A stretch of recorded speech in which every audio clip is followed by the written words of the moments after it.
Knowing that the ArriveCAN is now a voluntary one, do you think it's worth taxpayers' dollars to continue to invest in its ongoing maintenance?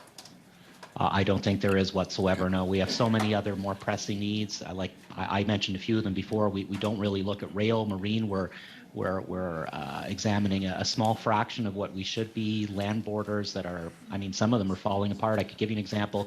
In Hamilton, we have a port of entry with 100 officers sharing one washroom. But we're talking some really desperate situations. Some places where I hear of 4 officers doing the job of where just a couple years ago there were 20. We need people, and the situation we have now is not sustainable. The money that's being put into the border has to be put into personnel. Okay, we know there was major cuts under the Conservatives at CBSA. The Liberals promised to rehire people. Now you're saying that it's even dwindling further. Can you give us a snapshot of where we're at and what we need?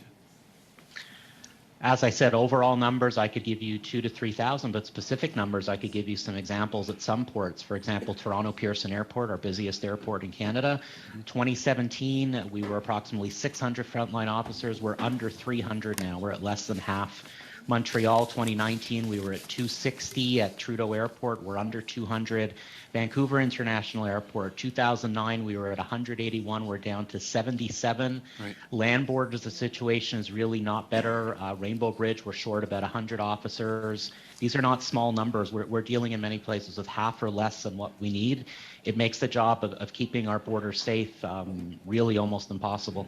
So this app that went from $80,000 to $54 million could have hired 500 of those officers that you need.